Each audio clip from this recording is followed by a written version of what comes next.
বিসমিল্লাহির রহমানির রহিম। সম্মানিত সাংবাদিক ভাই ও বোনেরা, আসসালামু আলাইকুম। শুভ অপরাহ্ন। আপনারা লক্ষ্য করলে দেখতে পাবেন পুরো বিশ্বজুড়ে অপরাধের ধরন, গতি প্রকৃতি ক্রমান্বয়ে পরিবর্তিত হচ্ছে, আর সেই সাথে পরিবর্তিত হচ্ছে অপরাধীদের গ্রহণ করা বিভিন্ন কৌশল। এর ব্যতিক্রম আমাদের দেশও নয়। আমাদের দেশেও আমরা বিভিন্ন ধরনের অপরাধ এবং এই অপরাধের সাথে সংশ্লিষ্ট অপরাধীদের কাজের ধরন, গতি প্রকৃতি ক্রমান্বয়ে যেটা পরিবর্তিত হচ্ছে, সেখানে আমরা আমাদের লক্ষ্য রাখছি, গোয়েন্দা নজরদারি করছি। দেশের অন্যান্য আইন শৃঙ্খলা রক্ষাকারী বাহিনীর ন্যায় র্যাপিড অ্যাকশন ব্যাটালিয়নও আমরা চেষ্টা করছি তাদের সাথে কাঁধে কাঁধ মিলিয়ে কাজ করে যাওয়ার জন্য, দেশের আইন শৃঙ্খলা পরিস্থিতি স্বাভাবিক রাখার জন্য। আজকে আমরা কিছু বিষয় যেগুলো ঘটে গিয়েছে অতি সাম্প্রতিক, কিন্তু বিষয়গুলো চাঞ্চল্যকর, এই বিষয়গুলো আপনাদের সামনে উপস্থাপন করব এবং আপনাদের দৃষ্টি আকর্ষণ করতে চাইব, যাতে আপনারা এগুলোকে সঠিকভাবে দেশের মানুষের সামনে উপস্থাপন করেন, যাতে জনসচেতনতা তৈরি হয়। এই ঘটনাগুলোকে ঘিরে আমরা যেই প্রাথমিক পর্যায়ে তথ্য উপাত্ত পেয়েছি আপনাদের সামনে উপস্থাপন করব এবং আপনাদের মাধ্যমে দেশবাসীকে জানিয়ে দিতে চাইব, যাতে করে সবাই আমরা সচেতন হই এবং অন্যায়ের বিরুদ্ধে রুখে দাঁড়াতে পারি। তো আমাদের বিষয়গুলো, আলোচ্য বিষয়গুলো আজকে একে একে আপনাদের সামনে উপস্থাপন করছি।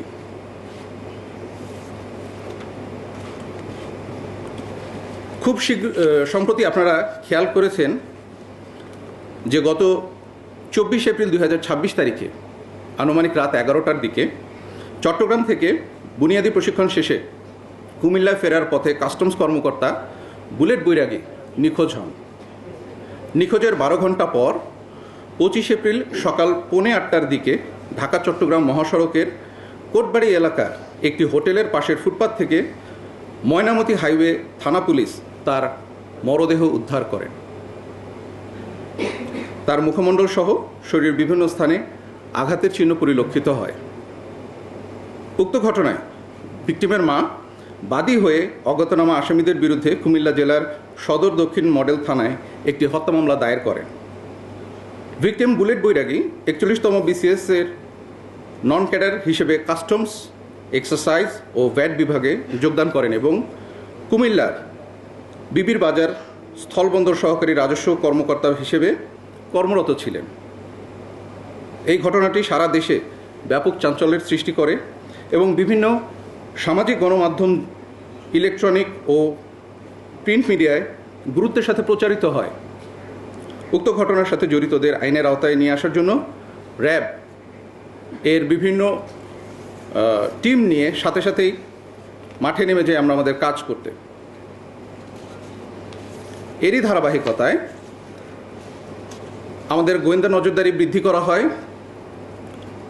সেই সময় তাদের মাধ্যমে আমরা তথ্য প্রযুক্তির সহায়তায় এবং আরও কিছু প্রাপ্ত গোপন সংবাদের ভিত্তিতে গত 26 এপ্রিল 2026 তারিখে র্যাব 11-র একটি আভিযানিক দল কুমিল্লা জেলার বিভিন্ন এলাকায় অভিযান পরিচালনা করে এবং অভিযান পরিচালনা করার মাধ্যমে উক্ত হত্যাকাণ্ডের সাথে জড়িত অভিযুক্ত মোহাম্মদ সোহাগ, ইসমাইল হোসেন জনি, ইমরান হোসেন হৃদয়, রাহাত হোসেন জুয়েল এবং মোহাম্মদ সুজনকে কুমিল্লা হতে গ্রেফতার করা হয় এবং এই হত্যাকাণ্ডের সাথে সংশ্লিষ্ট একটি সিএনজি, চাপাতি, সুইচ গিয়ার, ফোর্জিং হ্যামার এবং অন্যান্য দ্রব্যাদি উদ্ধার করা হয়। প্রাথমিক জিজ্ঞাসাবাদে জানা যায় যে গ্রেফতারকৃতরা একটি সংঘবদ্ধ অপরাধ চক্রের সক্রিয় সদস্য। অভিযুক্তরা কুমিল্লা শহরের দূর দূরান্ত থেকে আগত যাত্রীদের রাতের বেলা টার্গেট করে তাদের সিএনজি বা অটোতে তুলে ধারালো অস্ত্রের ভয় দেখিয়ে এবং আঘাত করে ছিনতাই, ডাকাতি সহ বিভিন্ন ধরনের অপরাধ সংগঠন করে আসছিল।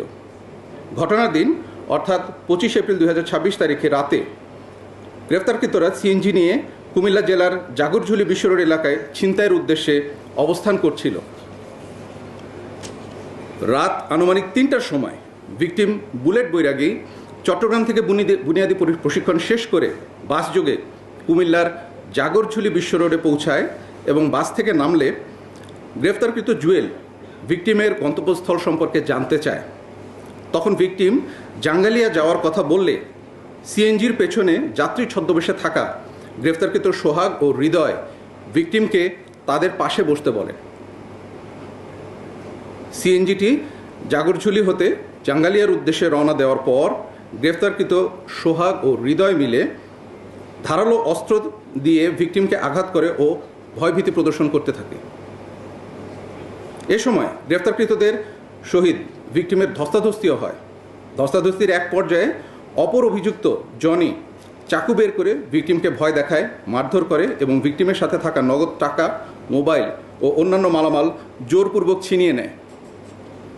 অতঃপর সিএনজিটি কোটবাড়ি বিশ্ব রোড অতিক্রম করলে অভিযুক্তগণ ভিকটিমকে ধাক্কা দিয়ে চলন্ত সিএনজি থেকে ফেলে দিয়ে দ্রুত ঘটনাস্থল থেকে পালিয়ে যায়।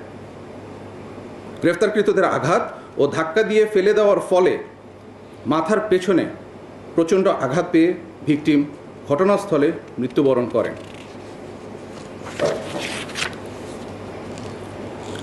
গ্রেফতারকৃত সকলের বিরুদ্ধে চট্টগ্রাম জেলার লাকসাম রেলওয়ে থানায় একাধিক চুরি, ডাকাতি ও মাদক মামলা রয়েছে। গ্রেফতারকৃতদের বিরুদ্ধে পরবর্তী আইনানুগ ব্যবস্থা গ্রহণের জন্য যে আইনি কার্যক্রম, সেই কার্যক্রম চলমান রয়েছে।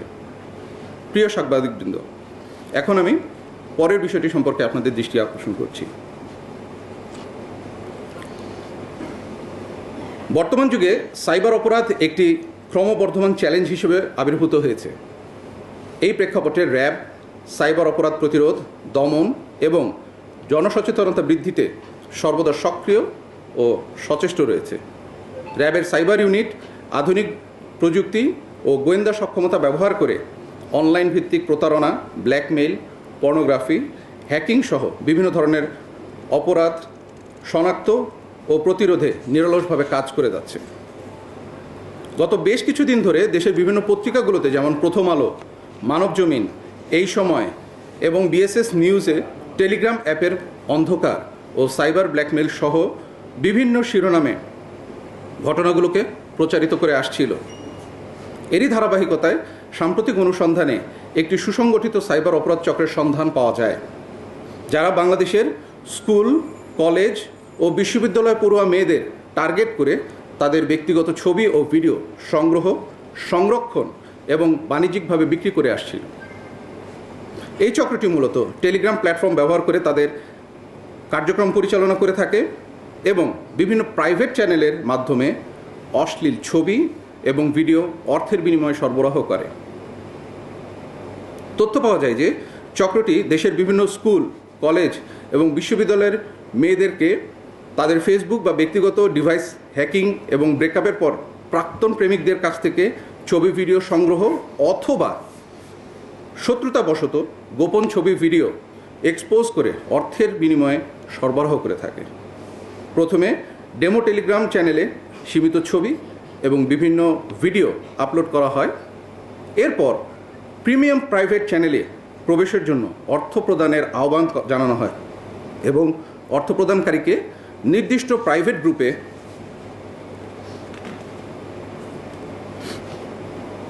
যোগ করা হয়। উক্ত তথ্যের ভিত্তিতে র্যাব ৮ বরিশালের একটি আভিযানিক দল তথ্য ও প্রযুক্তির সহায়তায় সংঘবদ্ধ এই চক্রের অবস্থান শনাক্ত করতে সক্ষম হয়।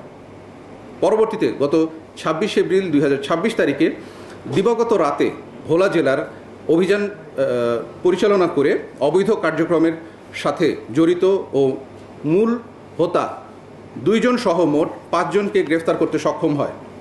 গ্রেফতারকৃতরা হলো মেরাজুর রহমান আরমান ছদ্মনাম মার্কো, বিল্লাল হোসেন অন্তর ছদ্মনাম RDX প্রফেসর, রবি আলম মমিন, আলামিন ইসলাম ওরফে মাহি এবং মোহাম্মদ হাসিব। গ্রেপ্তারকৃতদের নিকট থেকে এটিএম কার্ড, মোবাইল ফোন এবং জাতীয় পরিচয়পত্র উদ্ধার করা হয়। প্রাথমিক জিজ্ঞাসাবাদে ও যাচাই বাছাইপূর্বক তাদের ব্যবহৃত মোবাইল থেকে ১.৫ লক্ষ নগ্ন অথবা স্পর্শকাতর ছবি ও ভিডিও এবং প্রায় 350টি গ্রুপ ও চ্যানেল পাওয়া যায়।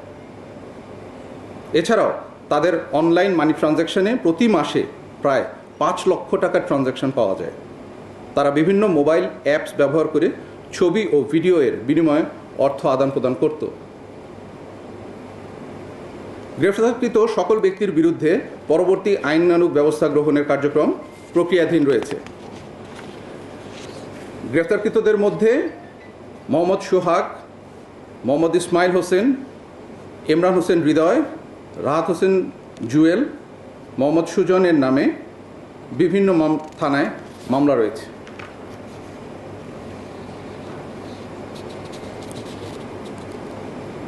আমি আরেকটি বিষয়ে আপনাদের দৃষ্টি আকর্ষণ করতে চাই, সেটি হলো কুষ্টিয়া ক্যাম্পের অভিযানে পদ্মা নদীতে নৌ পুলিশের উপর গুলিবর্ষণ মামলায় যে ঘটনা ঘটেছিল, সেই ঘটনার সাথে জড়িত একজন আসামিকে গ্রেফতার করা হয়েছে। গত 21 এপ্রিল 2026 তারিখে আনুমানিক রাত 11:30টার দিকে ঈশ্বরদী লক্ষ্মীকুণ্ডা নৌ পুলিশ ফাঁড়ির ইনচার্জ গোপন সূত্রে জানতে পারে যে কুষ্টিয়া জেলার সদর থানাধীন হরিপুর ঘাট এলাকায় গড়াই নদীর মুখ সংলগ্ন এলাকায় পদ্মা নদীতে কতিপয় লোকজন অবৈধভাবে বালি উত্তোলন করছে। উক্ত সংবাদের ভিত্তিতে তিনি তার টিম সহ মোট 5 জন একটি ভাড়াকৃত নৌকায় করে উক্ত এলাকা পরিদর্শনে যান। যখনই তারা ড্রেজারের কাছাকাছি একটি স্থানে গিয়ে পৌঁছান, সাথে সাথে ড্রেজারের ভেতর থেকে সশস্ত্র সন্ত্রাসীগণ অতর্কিতে হামলা করে এবং তাদের উপর গুলি বর্ষণ করে। এ ঘটনায় 5 জন সদস্যই আহত হন। তাদেরকে পরবর্তীতে ঈশ্বরদী মেডিকেলে স্থানান্তর করা হয় চিকিৎসার জন্য এবং একজনকে রাজশাহী মেডিকেলে স্থানান্তর করা হয় পরবর্তীতে আরও উন্নত চিকিৎসার জন্য। বর্তমানে তারা সবাই চিকিৎসা শেষে সুস্থ আছেন। যাকে রাজশাহীতে স্থানান্তর করা হয়েছে তিনিও এখন আশঙ্কামুক্ত। এই ঘটনা ঘটার পর র্যাবের কুষ্টিয়া টিম গোপন তথ্য সংগ্রহ করতে শুরু করে এবং এর ভিতরেই আমরা যারা সশস্ত্র হামলা করেছিল তাদের ভেতর থেকে একজনকে গ্রেফতার করতে সক্ষম হয়েছি। এই বিষয়ে নৌ পুলিশের পক্ষ থেকে একটি মামলা দায়ের করা হয় এবং এজাহারে বেশ কিছু অজ্ঞাত আসামির নাম উল্লেখ করা হয়। যে আসামিকে র্যাবের পক্ষ থেকে গ্রেফতার করা হয়েছে তার নাম হচ্ছেন মোহাম্মদ তোফাজ্জল সর্দার, বয়স 43 এবং তার পিতা আইজুদ্দিন সর্দার।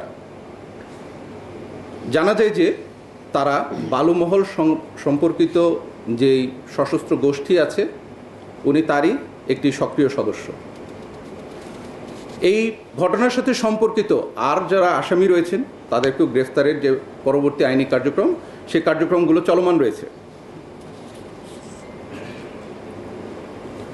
এখন আমি আপনাদের দৃষ্টি আকর্ষণ করতে চাই ঢাকার কেরানীগঞ্জে চীনা নাগরিককে কুপিয়ে গুরুতর জখম ও ডাকাতির ঘটনায়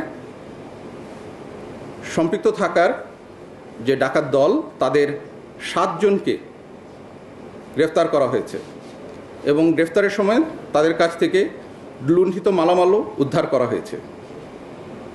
ঘটনাটি ঘটেছিল গত 14 এপ্রিল 2026 তারিখে, অর্থাৎ পয়লা বৈশাখের দিন, এবং এই ঘৃণ্য ঘটনাটি মিডিয়াতে ব্যাপক আকারে প্রচারিত হয় এবং আমাদের র্যাব 10-এর টিম সাথে সাথেই এ বিষয়ে কাজ শুরু করে, গোয়েন্দা তথ্য সংগ্রহ করা শুরু করে এবং আমাদের অভিযানিক দল 24 ঘন্টার মধ্যেই প্রথমে 4 জনকে গ্রেফতার করতে সক্ষম হয় এবং সেই সময় একজন আসামিকে পুলিশ কর্তৃক গ্রেফতার করা হয়। মোট 5 জন সদস্যকে সে সময় গ্রেফতার করা হয়। পরবর্তীতে আরও 2 জন যে মূল সদস্য ছিল তাদেরকেও আমরা গ্রেফতার করতে সক্ষম হই। তো এ পর্যন্ত মোট 7 জনকে গ্রেফতার করা সম্ভব হয়েছে এবং তাদের বিরুদ্ধে যে আইনি প্রক্রিয়া সেগুলো চলমান রয়েছে।